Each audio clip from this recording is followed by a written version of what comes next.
épisode 3 du projet W Autosport Raspberry Warrior, la R3. J'ai commencé à recevoir quelques pièces pour le rebuild, j'ai reçu les paliers, j'ai préparé un petit peu l'allumage pour commencer à remonter quelques pièces, l'admission également.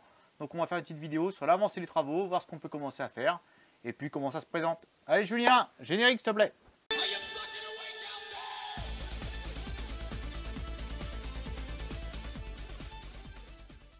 J'ai repeint le support de bobine d'allumage.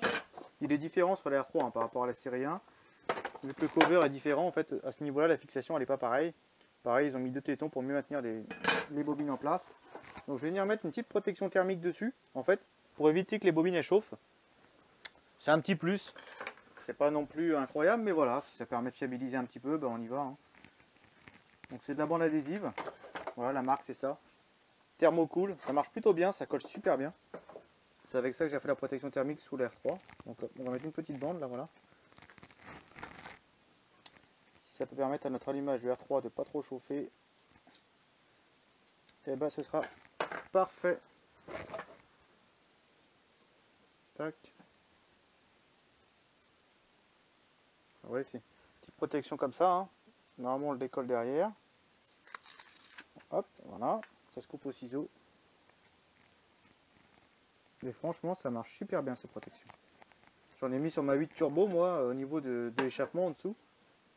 Parce qu'il y a le klaxon qui commençait à cramer au départ. Et c'est vrai que ça marche, mais super bien. Donc voilà, une petite bande, vous voyez, comme ça. Comme les bobines, généralement, elles chauffent ici, bah. Voilà. C'est pas mal du tout.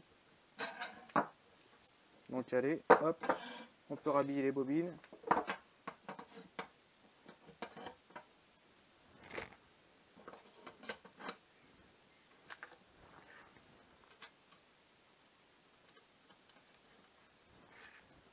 Comme ça, ce sera prêt à être remonté.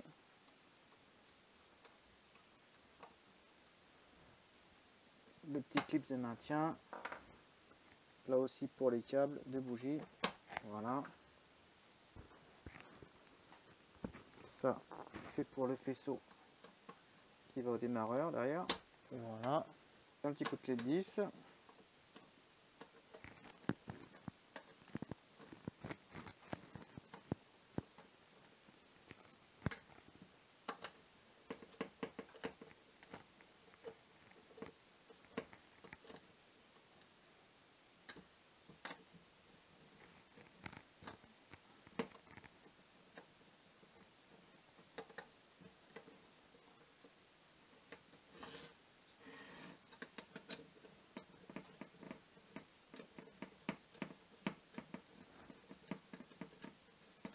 Et voilà, tac. Pas besoin de tirer ça comme un bœuf, ça sert à rien. Voilà, l'allumage, il est complet, il n'y aura plus qu'à le poser sur le moteur. Palier, quand on mettra ça en place. Stationary gears, donc à l'avant. Stationary gears arrière. Donc ceux qui ont regardé la vidéo sur la prépa à Vivien, je l'avais déjà montré un petit peu à la presse.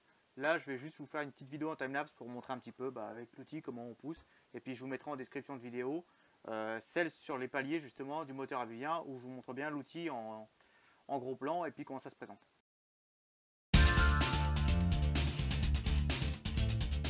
Donc allez, les 2 paliers sont sortis. Donc comme on avait vu dans la vidéo sur l'expertise du moteur, voilà, ils sont un peu cuivrés. Vous voyez celui-là là, voilà. Petit début d'usure normal. Celui-là également. C'était l'avant, voilà. Donc allez, on va emboîter les 2 nouveaux fraîchement arrivés du Japon dans les gears. Le passage il est bien ouvert au maxi. Et la lubrification sera top.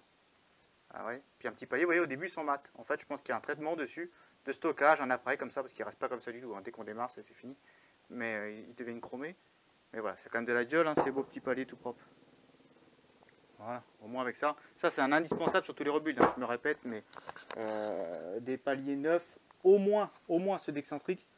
Dès que vous faites un rebuild, changez-les, cherchez même pas. Même s'ils sont bien ou pas bien, c'est tellement important pour le moteur. Autant sur des rotors, ils sont pas trop soumis à beaucoup d'efforts, parce qu'en fait, dans le système de balourd, on va dire, à un certain régime, l'effort entre le rotor 1 et le rotor 2 quasiment s'annule. Donc en fait, le rotor 1, il envoie une force, le rotor 2, il en envoie une, et avec l'énergie cinétique, si vous voulez, il y a quasiment zéro effort en fait à cet endroit-là. C'est pour ça que les paliers sont toujours nickel. Par contre, ceux de l'excentrique, eux, ils mangent et franchement, il faut les changer tout le temps. Faut même pas chercher à comprendre. Donc on va mettre les petites vis de pin. Allez, je vous pose là. Voilà, comme ça. Alors les petites vis de pin, hein, c'est que sur les 231. Sur les 192, il n'y en a pas. Donc, hop, on prend un petit coup de dégraissant. Voilà. Pour les vis, sur les supports aussi.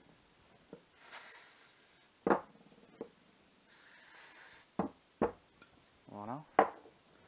Mettre un petit coup de frein filet. Comme c'est à l'origine monté.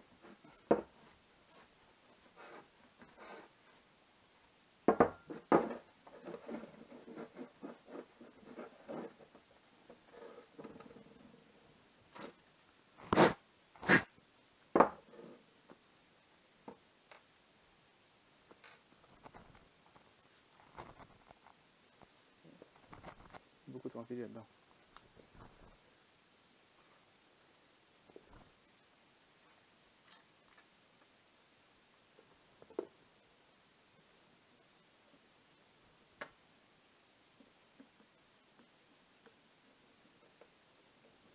Voilà, petite vis de maintien au cas où le palier venait à tourner. Hop, voilà, celui-là c'est bon, terminé. L'arrière, vis elle est là.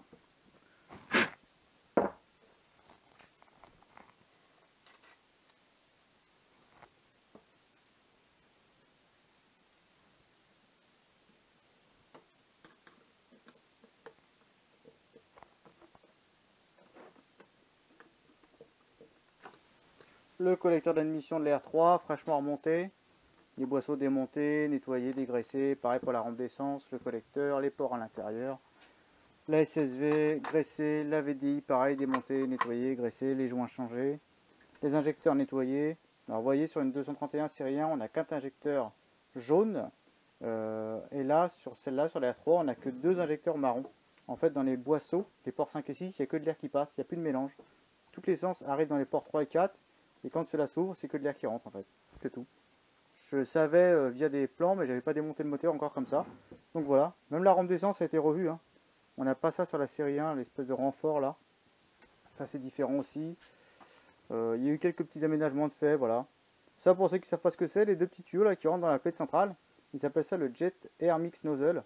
En fait c'est une petite entrée d'air qui aide encore à ce que le mélange air, essence et huile, vu qu'on est lubrifié à l'intérieur, tout se mélange bien.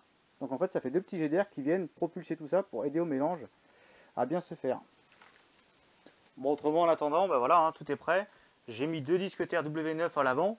Hein, il y aura les plaquettes qui vont pas tarder à arriver, plus que ça à attendre.